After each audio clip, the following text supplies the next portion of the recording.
Sir ये अगस्त 2025 में memorandum है जो क्या कहता है, revise guidelines of empowerment of private Ayush day care therapy centre hospital for Ayurveda, yoga, naturopathy, यूनानी, सिद्धा under central government health services.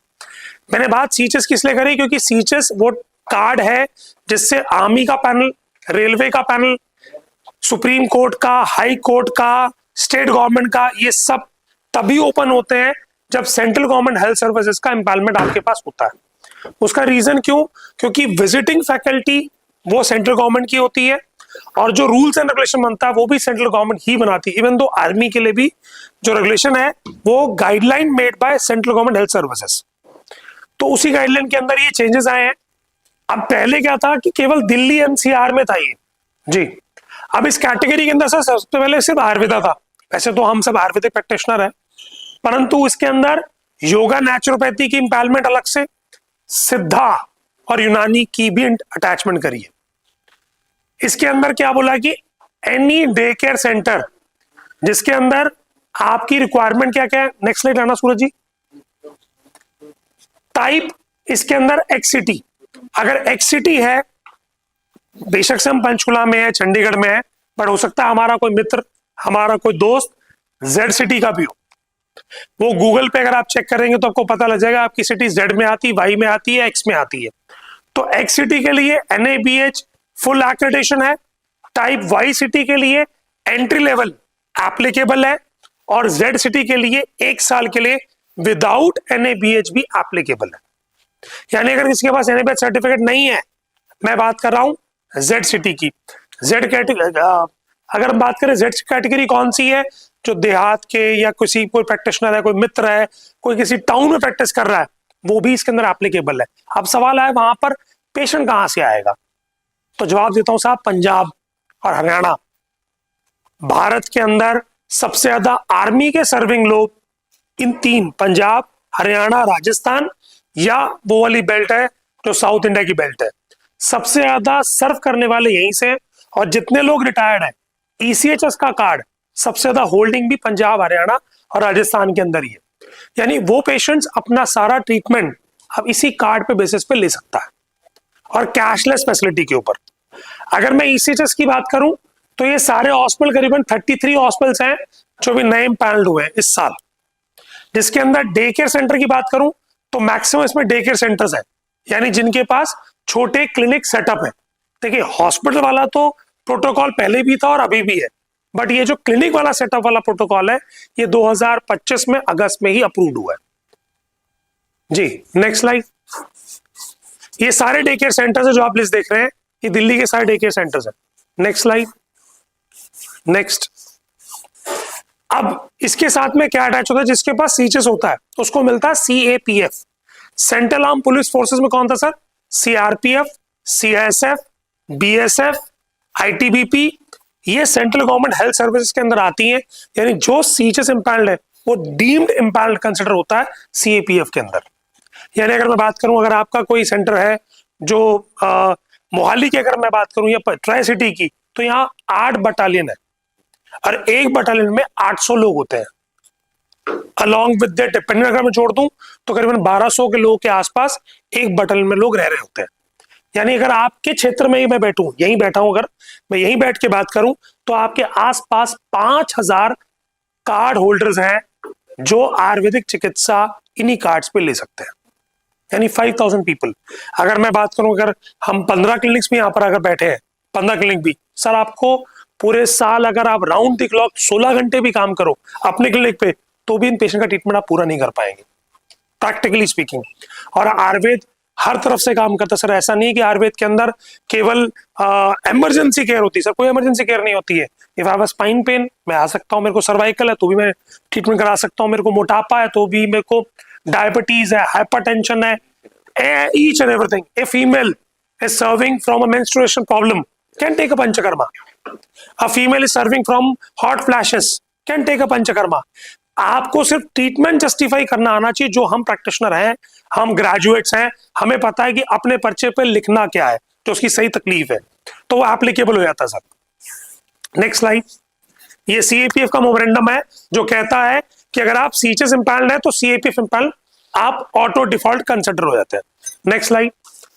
Rajasthan government health scheme की बात करें तो मैं आपको एक वैसे बताता हूं sir, Punjab government health scheme कोई नहीं है, हरियाणा गवर्नमेंट हेल्थ स्कीम है, लेकिन पंजाब गवर्नमेंट की अभी कोई स्कीम नहीं है।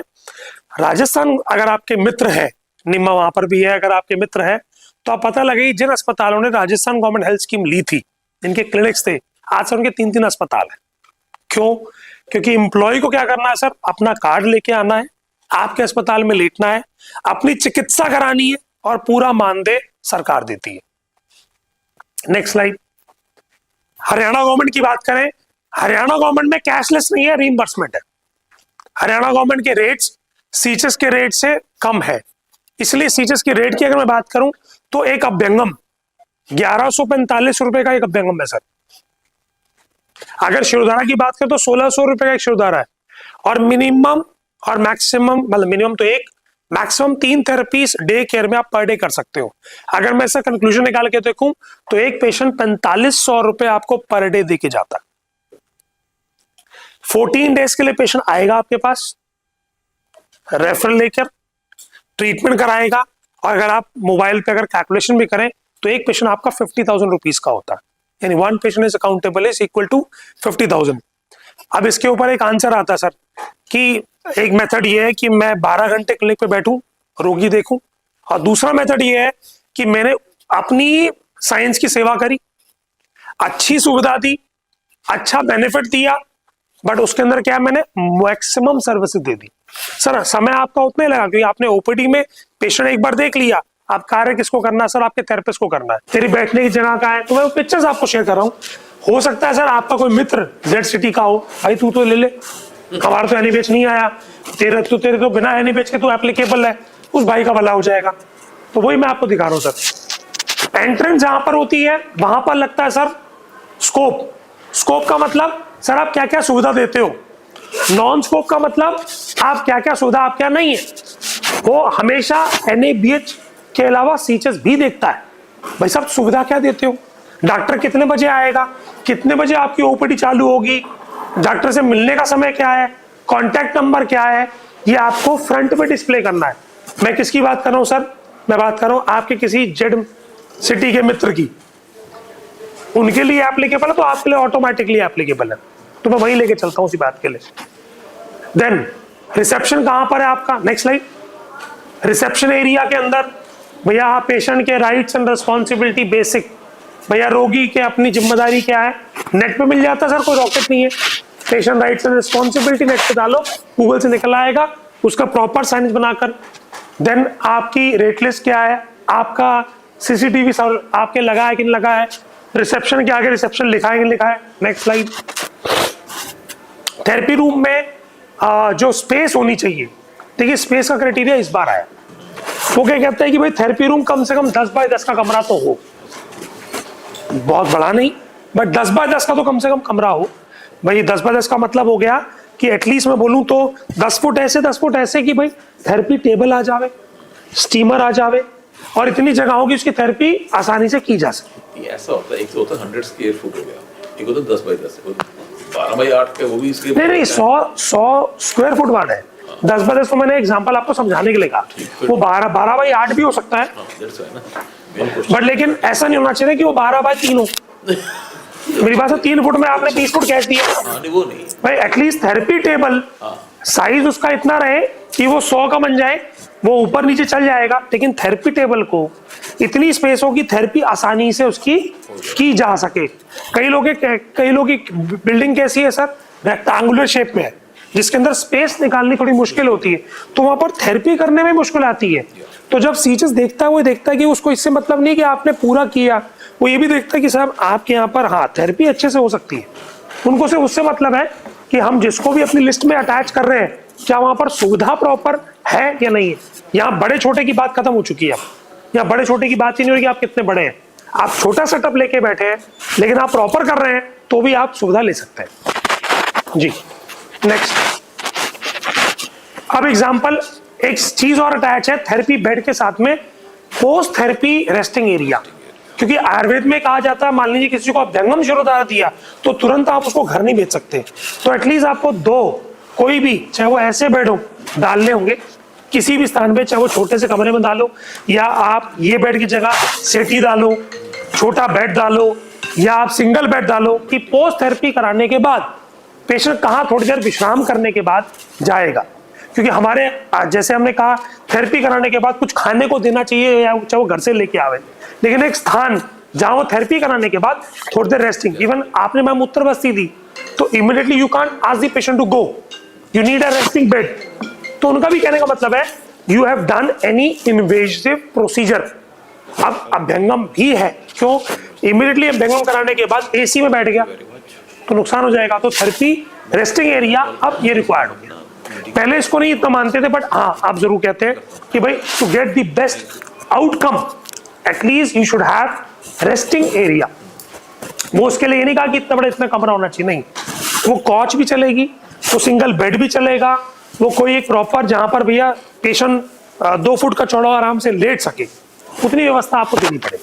कि जो ओपीडी नंबर है पहले 2 मिनिमम था, तो वो जो डे केयर सेंटर में अगर ओपीडी 2 से 1 कर दिया सर 1 ही चल जाएगा सर, चल जाएगा। हाँ। दूसरा सर मैं आपको इसलिए दिखा रहा हूँ कि रिजॉर्ट वाला पर्पस मैंने आपको क्यों समझाया, मैंने इसलिए समझाया सर, हो सकता है भाई किसी के पास अपना, किसी के पास घर जगह पड़ी हो और वो कहे साहब कि भैया अपन ये भी बना ले क्या, तो मैं आपको वो समझाने के लिए बता रहा हूँ कि आजकल ये बहुत अच्छा ट्रेंड है। और क्या वो जेट सिटी में लैंड अप होगा? यस, अगर आपके पास जेट सिटी में है जगह, जो भारत सरकार कहती है ये जेट सिटी है, तो बिना NABH के भी वो एप्लीकेबल है, वही आपको दिखा रहा हूँ। नेक्स्ट दिखाना सर। जैसे ये एक गांव में बना हुआ है साहब, ये रिजॉर्ट हमारा ये गांव में बना हुआ है। Next slide. गौशाला उसमें बनी हुई है। Next slide. साथ में फार्म हाउस बना हुआ है, उसके अंदर ही रेस्टिंग एरिया बना हुआ है। थेरेपी रूम वैसे ही जैसे मैंने आपसे डिस्कस किए। IPD बेड्स वो कैसे हो सकते हैं, वो होटल बेड्स भी चलते हैं। ऐसा नहीं है कि वो हमारे को रेलिंग वाले बेड चाहिए, वो नहीं चाहिए, नॉर्मल बेड्स भी चलते हैं। हाँ, एक बेड अगर आप सीचे से NABH करा रहे हैं तो 1 या 2 बेड आपको रेलिंग वाले चाहिए कि भैया कोई ऐसा लकवे का पेशेंट आ जावे, गिर जावे, चोट लग जावे, उसका ध्यान रखने का। वीडियो 1, वीडियो 2 सर ऐसी कुछ ट्रेनिंग्स आपको करानी, मैं वीडियो जानबूझ के आपको दिखा रहा हूँ सो दैट, क्योंकि वो आके आपसे सीचेस वाले पूछेंगे कि साहब आपने क्या इमरजेंसी बेसिक मैनेजमेंट अपने स्टाफ को सिखाई है। तो मैं जैसे I am playing videos to you कि भैया फायर वाले को बोलना कि भैया फायर की ट्रेनिंग करा के जाए। सीएचएस जरूर पूछेगा। वो क्यों पूछेगा? क्योंकि उनको अपनी पेशेंट सेफ्टी से मतलब है, तो उसमें फायर सेफ्टी होती है। Next slide. CPR की ट्रेनिंग है, ये जो code blue code red, correct, absolutely sir. Sir उसके लिए कोई बाहर से आदमी नहीं चाहिए। You can train your own staff and you keep evidence that we are training our staff. वो इसलिए बहुत जरूरी है क्योंकि सर वो जरूर पूछते हैं कि क्या इमरजेंसी मैनेजमेंट, अगर देखिए पंचकर्म का रोगी आया 99.9999% कुछ नहीं होता, परंतु 0.1% क्या आप तैयार हैं कि पेशेंट को सही जगह पे आप शिफ्ट कराने में सक्षम है, तो वो जरूर पूछते हैं सर जी। नेक्स्ट, ऐसी CPR की ट्रेनिंग है सर। अगर आपके पास, नेक्स्ट कर लो सर, अगर आपके पास फ्यूमिगेशन और ऑटोक्लेव है, उसकी भी आपके स्टाफ को पूरी जानकारी होनी चाहिए भैया किस प्रकार, क्योंकि अगर आप OT दिखा रहे हैं डॉक्टर साहब तो जरूर पूछे भाई ऑटोक्लेव चला के दिखा, फ्यूमिगेटर चला के दिखा, सर आपने कभी सिखाया था क्या इसको? हाँ साहब, ये वीडियो मेरे पास एविडेंस। सर आयुष वीजा के ऊपर मैंने एक पिक्चर आपको शेयर की थी। सर आयुष वीजा के ऊपर काम सरकार ने 2022 में किया था। एप्लीकेबिलिटी अब कुछ लोगों ने इसी साल वीजा लिए। अगर आप ऐसा रिजॉर्ट डेवलप करते हैं और NABH अगर आप करवा लेते हैं अपने संस्थान का, तो फॉरेन पेशेंट का ट्रीटमेंट अपने परमाइसिस पर आप आयुष वीजा पे कर सकते हैं। जैसे सुमाती राम की मैं बात करूं तो उसके पास कई सारे पेशेंट गए हैं जो आयुष, पहले क्या होता सर टूरिस्ट वीजा पे पेशेंट आता था, अब क्या आप आयुष वीजा, यानी स्पेसिफिकली डॉक्टर साहब आपके नाम पर कोई फॉरेन से, चाहे साहब मैं भारत आके आपसे इलाज कराना चाहता हूं, तो ये वो पोर्टल है हील इंडिया पोर्टल जिसमें हम सबने रजिस्ट्रेशन किया था। बट अगर आप NABH करा लेते हो तो आपको लिस्टिंग फॉर्मेट मिलता है, वो मैं दिखाता हूं आपको। Next slide. नेक्स्ट, ऐसे लिस्टिंग फॉर्मेट मिलता है सर। आप अपना प्रॉपर लिस्टिंग करके हॉस्पिटलाइजेशन, जनरल ड्यूटी डॉक्टर, पूरा अपना लिस्टिंग कर सकते हो। अगर मैम चाहें कि भैया मैं इनफर्टिलिटी की पेशेंट, मेरे पास कोई इंटरनेशनली आना चाहता है, मैम वो आपके ऊपर है। अब इस पोर्टल में क्या क्या फैसिलिटी मिलती है, एक आपका नाम, टेस्टिमोनियल ऑप्शन, हाँ बिल्कुल सर, क्योंकि पेशेंट आपको फॉरेन से एक तरीके से मेन्यू कार्ड सरकार दे रही है फॉरेन के अंदर, select your doctor your own along with your details, आपकी फैसिलिटी, उसका ऑप्शन मिलता है इस पोर्टल के ऊपर। तो आपको उस पर अपलोड करना है सब कुछ, अपने टेस्टिमोनियल्स, पेशेंट के फीडबैक्स, अपनी सर्विसेज, अपना सारा जितना फीडबैक कर देंगे तो आप इंटरनेशनली पेशेंट अपने संस्थान पर ले सकते हैं। ठीक है सर।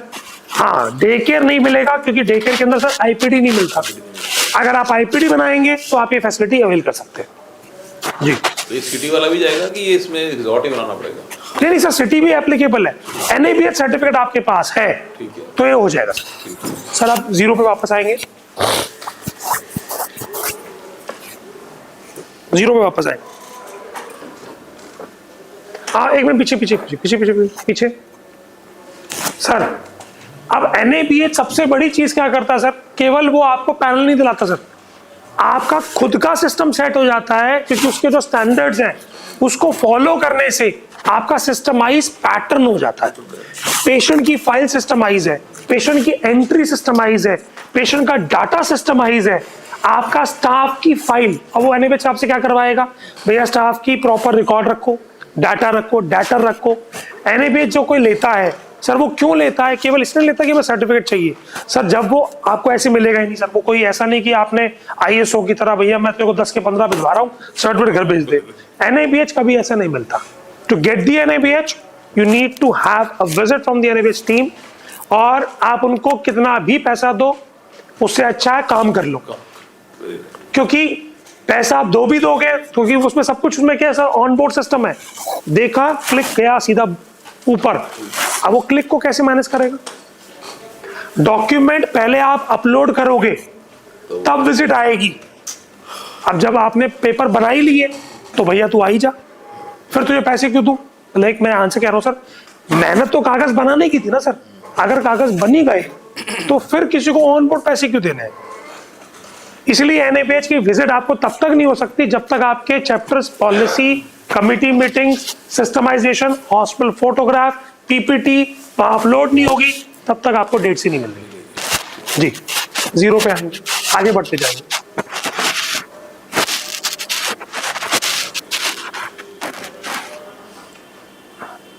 अब आते हैं साहब यहां से। सर ये बात मैं आपको इसलिए शेयर कर रहा हूं क्योंकि अब हम में से कौन 4 सूत्र करता है मुझे नहीं पता, आई डोंट नो। मैंने जब 4 सूत्र शुरू किया सर, तो 4 सूत्र को करने के बाद मेरे गुरु डॉक्टर ओम प्रकाश जी बिलवाड़ा राजस्थान से डिस्ट्रिक्ट आयुर्वेद रिटायर्ड थे और मोबाइल सर्जिकल यूनिट के हेड थे, गुरु शिष्य परंपरा से सीखा आरबी में। तो गुरु जी ने एक बात कही कि साहब जो दिखता है दुनिया में वही बिकता है, कि उन्होंने कहा जी हमने जब पीजी देश पांडे जी से पहली बार जीवन में धागा बांधना सीखा था तो हमने क्या किया था साहब, अखबारों में कटिंग निकलवाई थी कि धागा बांधने से इतने रोगी तुरंत ठीक होके चले गए।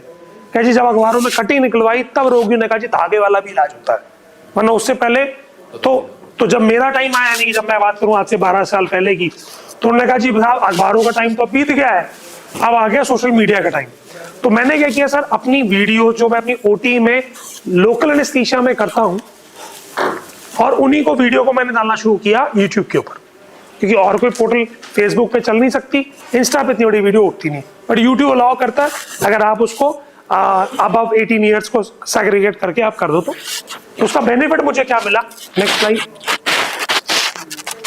सर। एक तो ये मेरी वीडियोस हैं जहां पर आप लाइव सेशन देख सकते हो अबाउट द एक्सप्लेनेशन जी। नेक्स्ट स्लाइड, मिलियंस में व्यूज आ गए।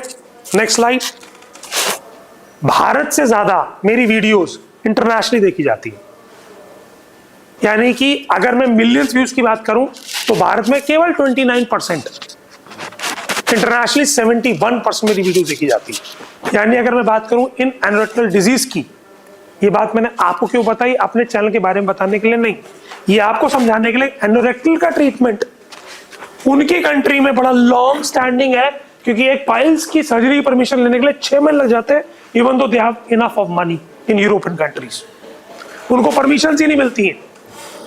उसका रीजन क्योंकि वहां लंबा प्रोसेस है भैया, पहले ये अप्रूवल, फिर ये अप्रूवल, फिर ये अप्रूवल। तो patient are seeking to take the treatment in India, specially in high rectal fistulas, जो नॉन ट्रीटेबल है एलोपैथिक मेडिसिन साइंस में, we very well know it. तो आयुष वीजा के पोर्टल से वो बेनिफिट अब समय आ गया है, हम सब आयुर्वेदिक प्रैक्टिशनर उसको उठा सकते हैं। Next slide, next please, next please. ऐसे टेस्टिमोनियल्स का आपको ऑप्शन मिलेगा, आप अपलोड कर सकते हैं अपने सारे टेस्टिमोनियल्स किस पे, हील इंडिया पोर्टल के ऊपर, like I have done. Next slide, next slide. Sir ये पिक्चर मैं आपको जरूर शेयर करूंगा, हम सब एक जमात के हैं, आयुर्वेद के हैं, और ये दिल से इसलिए शेयर करूंगा, इसलिए पिक्चर का क्या मजा है सर, जब कॉलेज में था ना सर, तो बड़ा इंटरेस्ट था कि प्राइवेट जेट में बैठेंगे साहब। अच्छा मौका पता किसने दिया, आयुर्वेद ने दिया। मैंने क्या किया था, मेरे अपनी जो चिकित्सा करता हूँ उसके ब्लॉग्स लिख के थे, ब्लॉग्स लिख के डाले। नेक्स्ट स्लाइड दिखाना जरा एक बार। This lady Italian health minister in 2020 में इन्होंने मेरे ब्लॉग्स पढ़े, मेरे चैनल को विजिट किया, और मुझे मेल आई कि we want to connect with you. केवल मुझे नहीं आई, और भी भारत में कई लोगों को गई थी, 10-12 लोगों का इन्विटेशन आया कि हमारी खुद की government wants to study about the Ayurveda कि आप लोग how you are practicing, because we are already in naturopathy. The National Health Minister, इन्होंने सबको, हम सबको क्या किया, वो वीजा फैसिलिटी इन्होंने कराई, और पार्लियामेंट से लेटर गया कि इन्विटेशन आप आए और रिप्रेजेंटेशन दे। रिप्रेजेंटेशन हुई थी न्यू उल्म के अंदर, जर्मनी में। तो we have land up into European Union की, we have land up into Rome, और प्राइवेट जेट से हमें लेके गई ये न्यू उल्म, ठीक साहब, सरकार लेके गई। अगर मैं एलोपैथिक प्रैक्टिस कर रहा होता तो ये सपना नहीं पूरा होता मेरा, प्राइवेट जेट का एंजॉय करने का, कि साहब आप इंडिया में नहीं फॉरेन में प्राइवेट जेट में घूम रहे हो, इसमें only 4 seater plane. Thank you. Back to back करना सर। उसके साथ में एक और बड़ी चीज हुई थी सर, प्राइवेट यॉट में हम लोगों को हम 10 लोग थे, तो हम लोगों को प्राइवेट यॉट का मौका मिला। उस 10 लोगों के अंदर कौन कौन थे सर, मतलब इंडिया से और भी डॉक्टर्स तो अलग जगह चले गए, मैंने प्राइवेट यॉट में कहा जी मैं प्राइवेट यॉट घूमना चाह रहा हूँ, तो मैडम ने कहा कि चलो सर मैं करवा देती हूँ, हमारे बजट से आप इंजॉय कर लो। तो उस पर सर जर्मनी के लोग और अलग कंट्रीज के लोग थे। एक बात उन्होंने बहुत अच्छी करी हमारी कंट्री के, एक बहुत बुराई करी।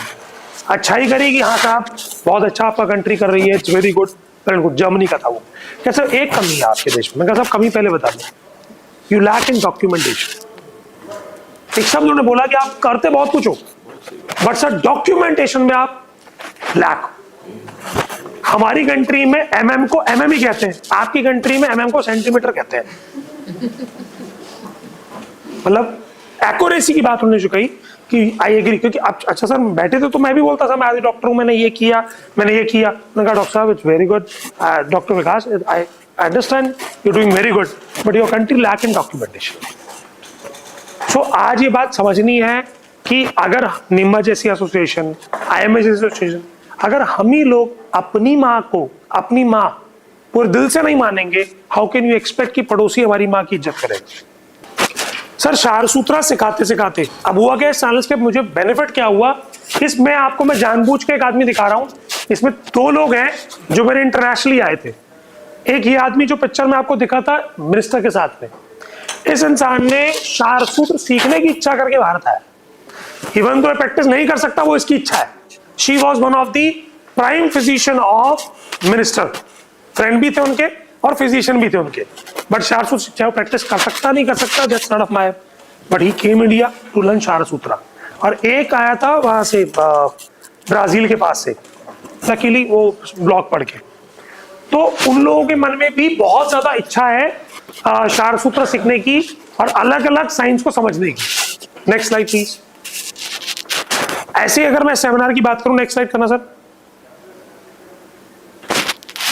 नेक्स्ट। बस सर ये मैंने आपको इसलिए शेयर किया, ये सारे सम्मान मैंने केवल और केवल आयुर्वेद की प्रैक्टिस से पाए।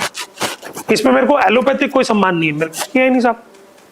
अगर मैंने नौकरी करी भी एज एन आरएमओ तो उसमें मेरा कौन सा योगदान था, नौकरी थी मेरी ना। अगर वो ट्रीट करने वाला कौन, एमडी मेडिसिन, पर्चा लिखने वाला, साइन करने वाला कौन?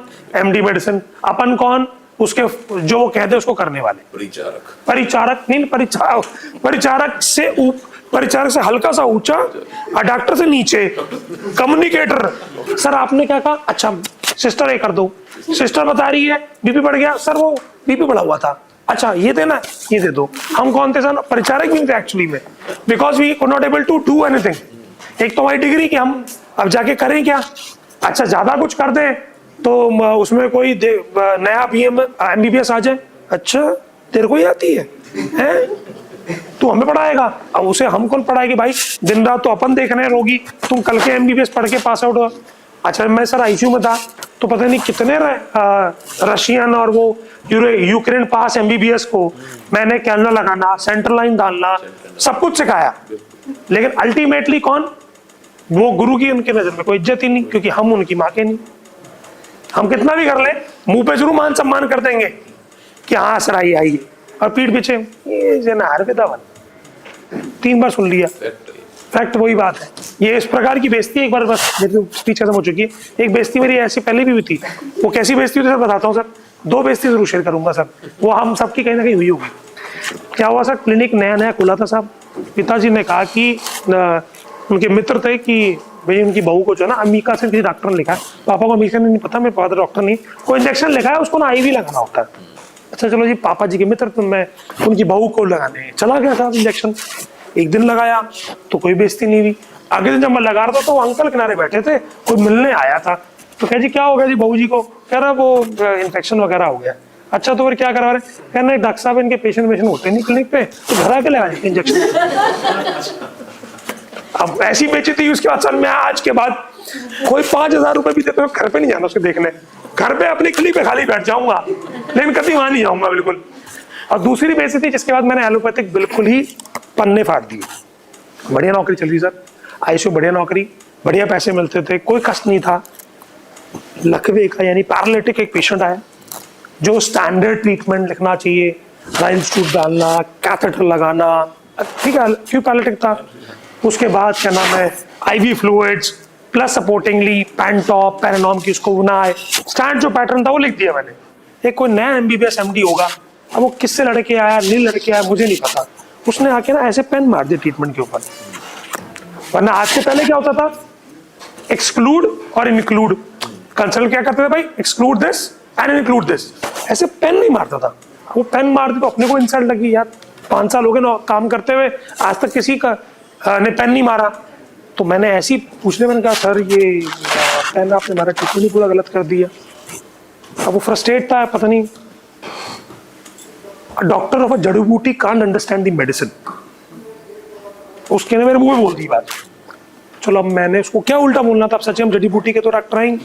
अब उसमें शर्म की बात क्या, कोई मुझे कहते साहब आप क्या नाम है पूर्वीय हो, अब सब मैं हूँ अयोध्या का तो पूर्वीय कहलाऊंगा ही, मुझे शर्म की तो वो बात है।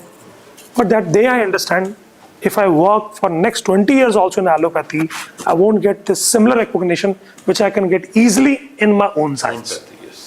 इसलिए I drop it, I start from zero, and the world, आज अगर मैं बात करूं तो पूरे भारत में 350 से ज्यादा मैंने एनएबीएच कराए हैं, 4000 से ज्यादा मैंने शारसूत्र के स्टूडेंट पढ़ाए हैं, जिनकी रेगुलर हर महीने सीएमई होती है, लोग पढ़ने आते हैं रेगुलर बेसिस के ऊपर। और 350 का एनएबीएच कराया तो जाइंट के अंदर आप हिम्स का जो भी अस्पताल का नाम लोगे और फोन लगा के पूछोगे किसने कराया था, डॉक्टर विकास ने कराया था। माधोबाग वालों से पूछोगे डॉक्टर विकास ने कराया था। जीवा वाले अभी उसके गए हूँ, मधुसूदन जी बैठे हुए थे, मधुसूदन जी उनसे पूछो साहब अभी मेरे से कहते विकास जी 3 नए और स्टार्ट कर रहे हैं, आपकी टीम में का भेजवा दूंगा वो दिक्कत। तो पूरे भारत के अंदर 350 से ज्यादा, अगर मैं बोलूँ 500 कुछ एनएबीएच हुए हैं तो 350 से ज्यादा मैंने कराए हैं, यानी 90% से ज्यादा मार्केट स्टेक किसी भी कंसल्ट से ज्यादा मैंने रख लिया। और ये सबसे पहले मैंने अपने कराए। तो आप जैसे भाई मिल गए यार हमारा भी करवा दे यार, मैं कहा ठीक है साहब करवा देता हूँ, तो वो अपनी मित्रता में। लेकिन मैंने सर एलोपैथी का एक भी नहीं कराया। आप जबकि मेरी टीम मुझे शक्ल से देख रही होगी साहब एलोपैथी का काम क्यों नहीं लेते, फिर जवाब देता हूँ साहब I am very good in Ayurveda. Allopathy में बेशक से बहुत काम किया, पॉलिसी सब गाइड कर देता हूँ, बट मेरी टीम एलोपैथी का एनएबीएच किसी का नहीं करवाती। उनको करवाने वाले बहुत सारे हैं, हम भाइयों के लिए कोई नहीं है, इसलिए क्योंकि अगर उधर फोकस चला गया वो मुझे 2 पैसे फालतू दे देंगे sir comparison of money. Example, अपना भाई मुझे देगा 1 रुपया, वो देगा 2 रुपया। अगर पैसे का देखूं तो वो ज्यादा प्रॉफिट है। बट मुद्दा क्या है कि अपने भाइयों के लिए जो आयुर्वेदा की पॉलिसी बना सके, सिस्टम समझ सके, उसके लिए कोई नहीं। और वो कौन समझ सकता है? वो कोई लेक्चरर नहीं समझ सकता सर। जो खुद की प्रैक्टिस कर रहा है और वो खुद का सेटअप चला रहा है, वही समझ सकता है कि कागज कैसे बनेंगे। This my end of my presentation. Anything आप पूछना चाहें तो जरूर पूछिए। धन्यवाद सर। एक क्वेश्चन था जो है कि जो सर बड़े हैं, पहले उनसे आ गया। निसंदेह तो मैं थोड़ा सा निवेदन करूं। मैं बहुत बैक पे चला गया आज बैठा बैठा आपके यहाँ। ये जो आपका शुरू हुआ है सारा सिस्टम, शायद आप में से कोई बता सके कब शुरू हुआ है? 2007 में हमारे देश में राष्ट्रीय स्वास्थ्य बीमा योजना लागू हुई। करेक्ट। उसके प्रणेता थे अनिल सुरुचि जी सर। आपको पता होगा बहुत से लोगों को। मुझे मौका मिला अनिल सुरुचि के साथ काम करने का। जो आगरा में लास्ट कॉन्फ्रेंस हुई 2008 में, जब लॉन्च कर दिया उसको RSBY को, तो I was medical officer Ayurveda in central government at Ajmer. तो वहां से हमारी ड्यूटी लगी, तो मुझे पता चला कि इस तरह का एक सिस्टम शुरू हुआ है। भारत सरकार ने जो पहली स्वास्थ्य बीमा योजना लागू करी, वो स्वास्थ्य मंत्रालय ने नहीं करी थी, आपको मालूम होगा किसी को, श्रम मंत्रालय ने शुरू की थी। वहां के सेक्रेटरी जो DG थे, डायरेक्टर जनरल, सेक्रेटरी नहीं थे वो, तो उनको ये जिम्मा दिया गया। उन्होंने कहा भी मैं तो हेल्थ का कुछ जानता नहीं, भैया अपनी टीम खड़ी करो, तुम्हारी इतनी डिस्पेंसरियां, इतना सब कुछ जो भी हुआ, वो एक चर्चा चली। मैं पैशनेट हो गया उसमें। मेरे को पता चला कि RSBY शुरू हो गई है, तो चंडीगढ़ कैसे जाना है? चंडीगढ़ में तो ब्रांच ही नहीं थी हमारी। I was born at Chandigarh but never studied at Chandigarh. 1 साल पढ़ा था, घूमते रहे अजमेर और पूरा राजस्थान देश। तो वो जब मौका लगा तो मैं उनके पास गया, तो एक बात आई, जब चर्चा चली कि स्वास्थ्य में आयुर्वेद को लेना चाहिए इंश्योरेंस में। ये पास हो गया जो IRDA की बात करी थी। 2012 में फर्स्ट नोटिफिकेशन निकला था। मैं 2012 में फॉर्चुनेटली मेरी दिल्ली में पोस्टिंग कर दी टेम्परेरी रूप से।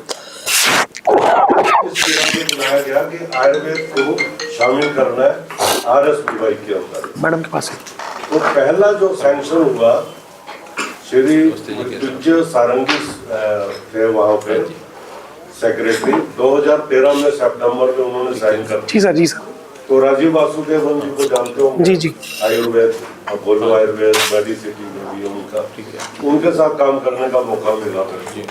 तो हमने 100 पैकेज तैयार किया। तो बहुत प्रेशर हुआ। फिर आप जैसे बहुत सारे मित्र जो हमारे आयुर्वेद की प्रैक्टिस करते हैं, पूछता तो मैं कौन थे भैया, ये बताइए। आयुर्वेद को नहीं छोड़ा।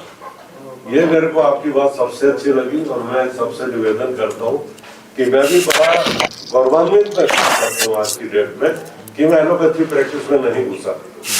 तो ये एक तो बड़ा, और का पहला हॉस्पिटल राजीव वासुदेवन जी का करेक्ट सर। तो ये सिलसिला अब चल गया, फिर बाद में अंडरटेक हो गया हेल्थ मिनिस्ट्री से। अभी 1 साल पहले मैं अपना पंचकर्मा कराने गया था दिल्ली। अच्छा। तो हमारे मित्र का हॉस्पिटल है, मैं स्टार होल्डर भी जी। एक बात फाइल आएंगे ना सर बन जी सर। तो मैंने उसके अंतर्गत वो करवाया। तो वहाँ पे कॉन्फ्रेंस हुई, डॉक्टर साहब ले गए।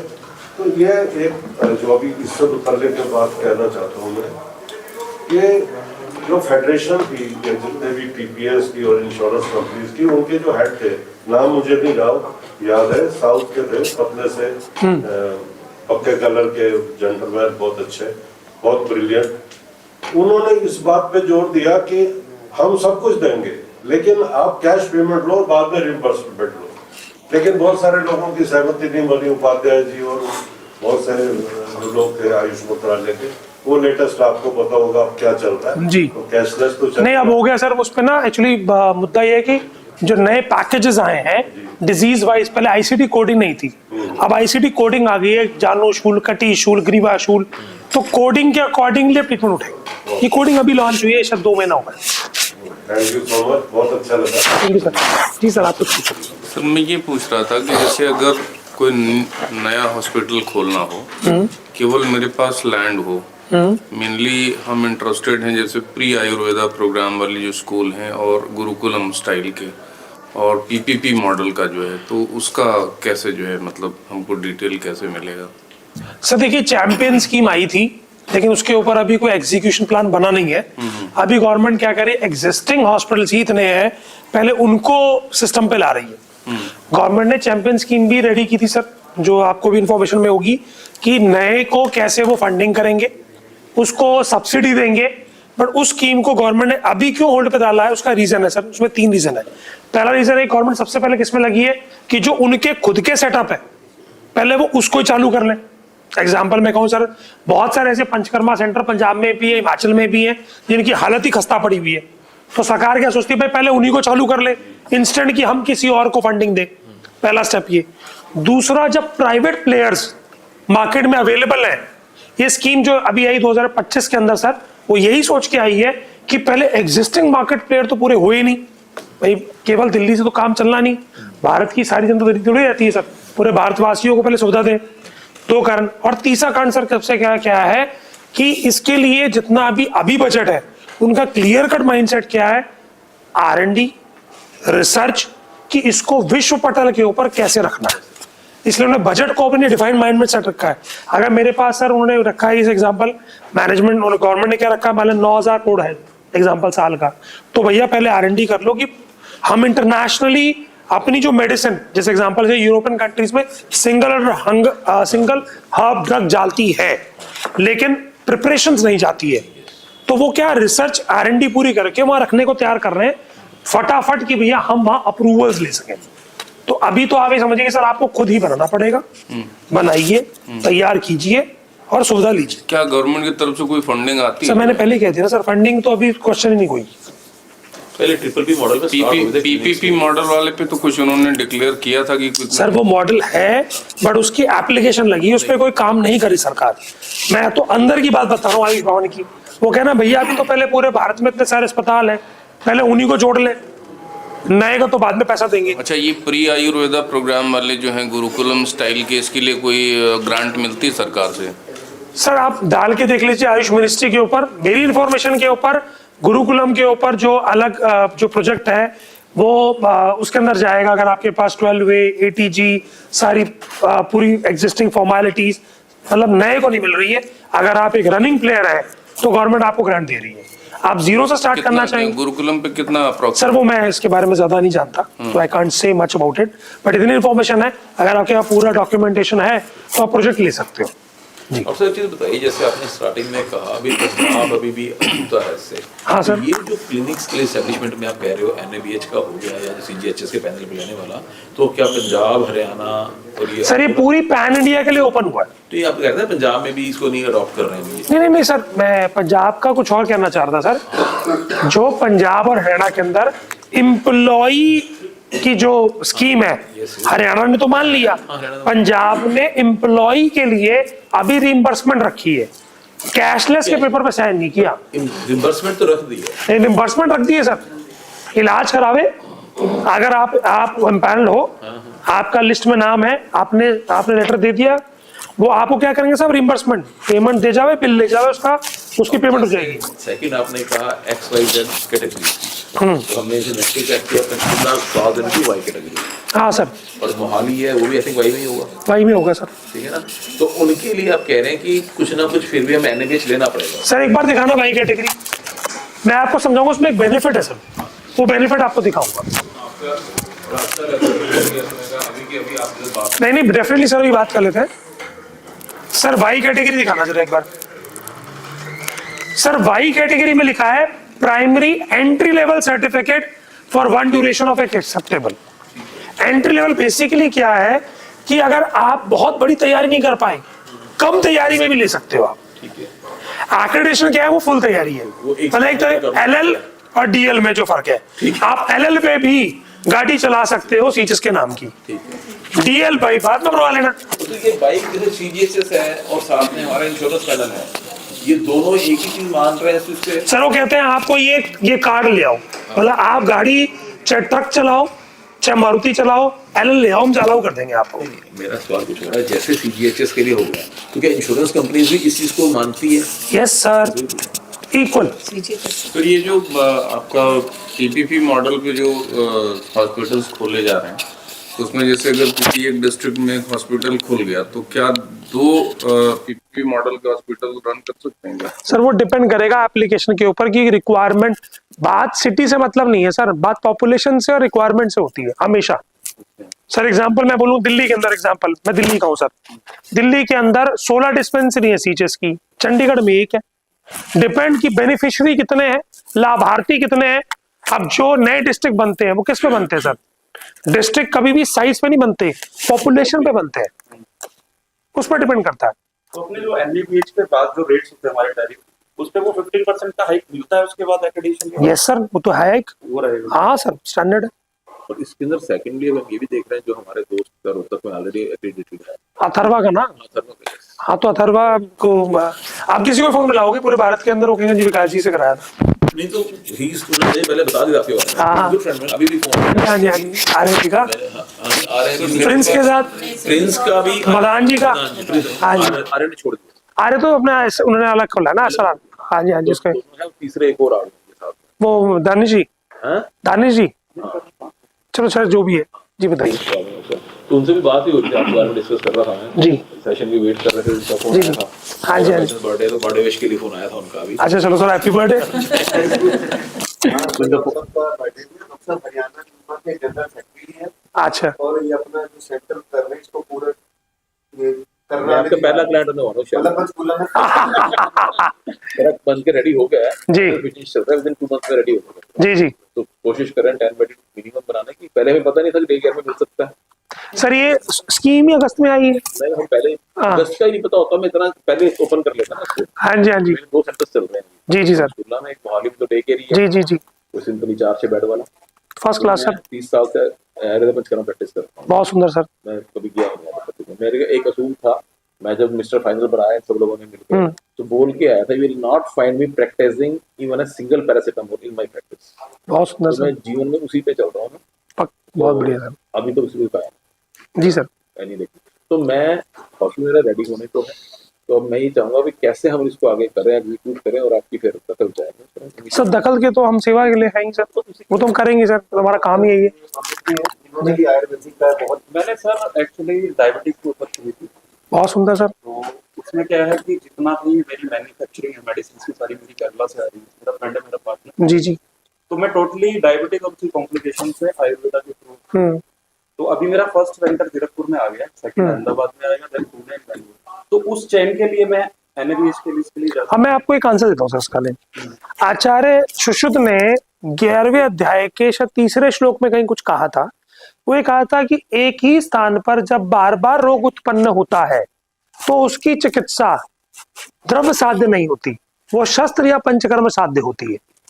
और जिसकी चिकित्सा पंचकर्म साध्य नहीं होती उसकी चिकित्सा शार साध्य होती है, जिसकी चिकित्सा शार साध्य नहीं होती उसकी चिकित्सा अग्नि साध्य होती है। Correct sir? तो पहले कॉन्सेप्ट को मैंने आपको पहले ही आंसर दे दिया। आज की दुनिया में पंचकर्म इतना ज्यादा क्यों जरूरत है, उसका रीजन है सर, क्योंकि हमारी बॉडी का जो सिस्टमाइजेशन है वो पहले क्या होता था, पहले ना ऑटो क्लीनिंग सिस्टम होता था। हमारा जो लाइफस्टाइल था, जीवन शैली थी, ऑटो क्लीनिंग सिस्टम होता था। वो कैसे सर? वो व्रत रख के या भैया मेहनत करके वो खुद ही ना बॉडी टॉक्सिन को डाइजेस्ट करके निकाल देती थी। सर पंचकर्मा करते, इसलिए मैंने सर से कह रहा हूँ आज की दुनिया में स्वस्थ आदमी को किताबों में लिखा तब था, बट आज भी चाहिए।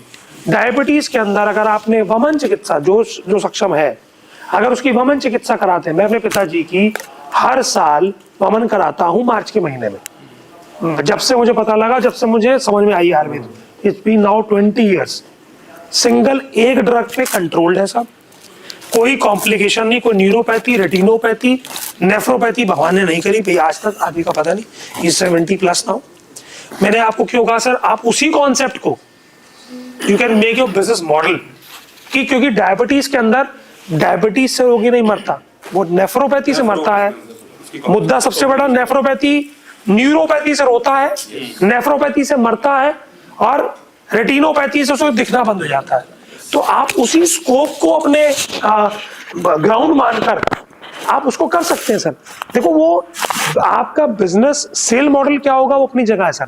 आपने पैकेज लिया, मान लीजिए भारत की 80% पॉपुलेशन तो डायबिटिक है। अब डायबिटिक पेशेंट को पता लगे साहब इनके यहाँ पर पंचकर्म होता है, you will be specifiedly walk in. जो गवर्नमेंट है वो भी देख रही है कि भाई जो सीचेस है कि इसके आप पंचकर्मा डायबिटीज सबसे अच्छा होता है।